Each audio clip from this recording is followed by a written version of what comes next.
For a decade, there was a ban on so-called assault weapons and high-capacity ammunition magazines.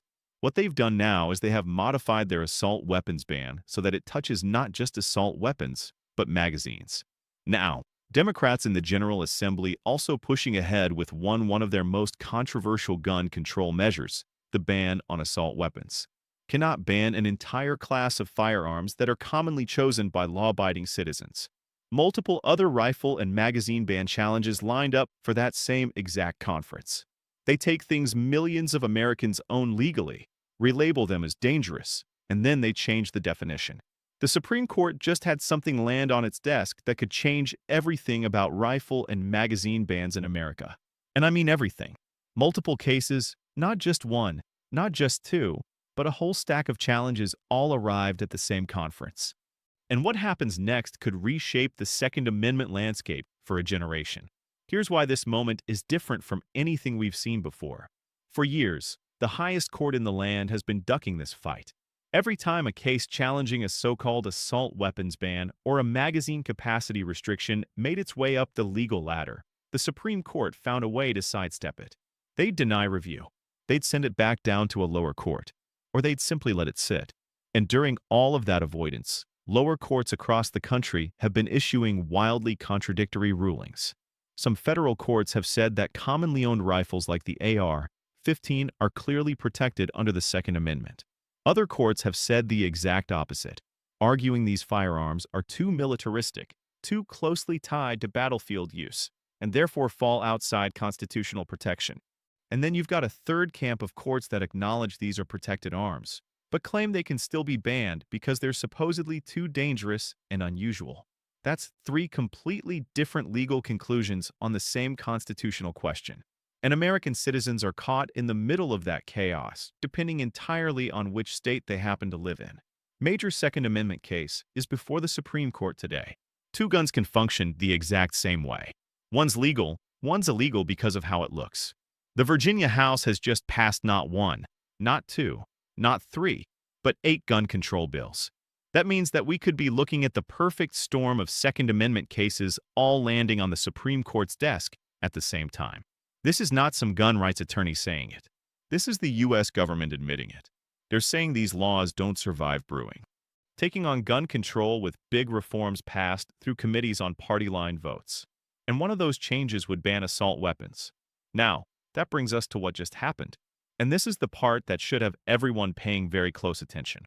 2 major cases went before the Supreme Court at the same conference. And they didn't go alone. They were joined by several other rifle and magazine ban challenges from different states in different circuit courts. All of them asking the same fundamental question. All of them sitting on the justices' desks at the same time. And that convergence, that clustering of cases is something legal observers have been waiting for, and something several justices themselves have hinted they wanted to see before acting. Let me walk you through the key players in this legal showdown. The first major case challenges a county-level ban on what legislators have labeled assault weapons. This ban covers AR-15 style rifles along with dozens of other commonly owned firearms. The people bringing this challenge are making a straightforward argument. These rifles are owned by millions of Americans. They are in common use for lawful purposes, and under both the landmark Heller decision and the more recent Bruin framework, commonly used arms are constitutionally protected. Period. Their argument is that no state, no county, and no city should have the power to outright ban an entire class of firearms that millions of law-abiding citizens own and use every single day. The second major case deals with a state-level magazine ban out on the West Coast. This one has a history with the Supreme Court already. It was previously taken up, then vacated and sent back down to the lower courts after the Bruin decision came out. The idea was that the lower court should reconsider its ruling using the new legal framework that Bruin established. Well, the case worked its way back through the system, and now it's returned to the Supreme Court's doorstep once again. The core argument here is that standard capacity magazines, the ones that come factory installed in the most popular firearms in America, are protected by the Second Amendment, and that lower courts are simply refusing to follow the analytical framework that the Supreme Court already laid out in Bruin. Now, here's where things get really interesting. And this is the detail that elevates this from a routine legal update to something potentially historic. Both of these cases have been relisted. That means the justices didn't just glance at them and toss them aside. They discussed them likely behind closed doors, and instead of denying review, they put them back on the schedule for another conference. And not just once. These cases have been relisted multiple times now, most recently to a late February conference. And at that very same conference, additional rifle and magazine ban challenges from other jurisdictions were also on the docket. Think about what that means from a strategic standpoint. The Supreme Court now has the ability to look at this issue from every angle simultaneously. They can see how different circuit courts have handled the same question. They can compare the legal reasoning from multiple states. They can evaluate different factual records and different procedural postures. And most importantly, they can issue a ruling that resolves the conflict nationwide instead of addressing just one narrow situation in one particular jurisdiction. This is precisely the kind of scenario that avoids one of the biggest criticisms the court faces when it takes up controversial cases. Does the Second Amendment protect common semi-tick rifles like AR-15s, and then also standard capacity magazines? Virginia Democrats are moving forward with several bills they say are meant to reduce gun violence in the Commonwealth. They range from restrictions on the types of guns you can own to where Virginians can bring them. They start comparing civilian firearms to military. Like the military doesn't use pistols, knives, tools civilians are already allowed to own. We support the bill. We do not think weapons of war have a place on our street. One of the most sweeping changes would end the sale of assault weapons. Think AR-15s. Often opponents of a particular case will argue that it's the wrong vehicle, that there's some procedural defect or some unique factual circumstance that makes it a poor candidate for establishing broad constitutional principles. But when you have a dozen cases all raising the same question, that argument falls apart. The court can pick the cleanest vehicle, or better yet, consolidate several cases together and address the issue comprehensively. Several justices have made public or semi-public comments over the past few years, suggesting they were frustrated with the court's reluctance to take up these cases.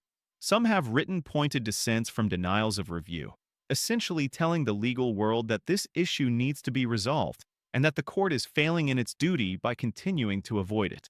There was even language in prior opinions suggesting that the court would address rifle bans within a term or two. Well, those terms have been passing, and until now, nothing has happened. But this moment feels different, and here's why. The sheer volume of cases arriving simultaneously creates a kind of pressure that's hard to ignore. It's one thing to deny a single petition and hope the issue resolves itself in the lower courts. It's another thing entirely to look at a stack of petitions from across the country, all documenting the same circuit splits, all highlighting the same constitutional confusion, and still say this isn't worth the court's time. At some point, avoidance itself becomes a statement, and it's a statement that would directly contradict what the court has previously promised. Now, I want to be honest about the range of outcomes here because this story isn't finished yet, and what happens next will tell us a lot.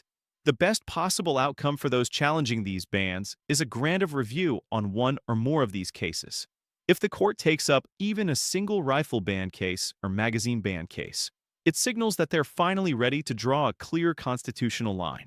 The absolute best-case scenario would be the court granting review on multiple cases together, consolidating them, and issuing a comprehensive ruling that addresses both rifle bans and magazine restrictions in one sweeping decision that would provide the kind of clarity that lower courts, legislators, and citizens have been desperately needing.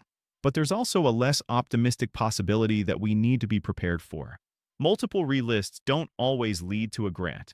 Sometimes cases get relisted repeatedly because a justice is writing a dissent from the denial of review. In that scenario, the case ultimately gets rejected, but one or more justices publicly object, laying out why they believe the court should have taken the case. That's better than a silent denial, but it doesn't resolve anything for the millions of Americans living under these bans. Virginia Democrats are moving forward with several bills they say are meant to reduce gun violence in the Commonwealth. So, two major cases challenging rifle bans and magazine bans just went in front of the Supreme Court. Stricter gun laws took another step to become reality, passing the Senate just a few days ago. The bill would prevent the sale of certain firearms. Ruling class just can't seem to avoid trying to trample all over and infringe all of our firearm rights. We've got to have good mental health screenings, and we've got to have appropriate judicial oversight. This could finally force the Supreme Court to answer a critical question. Are AR-15s and magazines protected by the Second Amendment? There's also a middle ground possibility the court might be relisting these cases because they're waiting for yet another case to arrive. Perhaps there's a challenge working its way through a specific circuit court that the justices believe presents a cleaner legal question or a better factual record. If that's the case, the current relist might be a holding pattern rather than a prelude to action on these specific petitions. What we'll be watching for in the coming days is the order list that follows this latest conference. That document will tell us whether any of these cases have been granted review, denied review, or relist yet again. Each of those outcomes carries different implications, and the legal community will be parsing every word. The stakes here cannot be overstated. If the Supreme Court grants review and ultimately rules that commonly owned rifles and standard capacity magazines are constitutionally protected, it would invalidate bans in multiple states virtually overnight. It would establish a clear precedent that lower courts would be bound to follow, and it would settle a debate that has been raging in courtrooms and legislatures for decades. On the other hand, if the court continues to avoid the issue, the patchwork of contradictory rulings will persist. Citizens in one state will enjoy full constitutional protection for firearms that are banned just across the state line, and the promise of equal rights under the Constitution will ring hollow for millions of Americans who happen to live in jurisdictions that have chosen to restrict these commonly owned items. This is a developing situation, and as new information comes out, the full picture will become clearer. But right now, at this very moment, the conditions are more favorable for Supreme Court action on rifle and magazine bans than they have ever been. The cases are there. The circuit splits are documented, the legal arguments are refined, and the justices have run out of easy excuses to look the other way. Whether this turns out to be the moment the court finally steps up or another chapter in a long story of delay, we'll know very soon. The order list is coming, and when it drops, we'll have our answer or at least the next piece of this puzzle.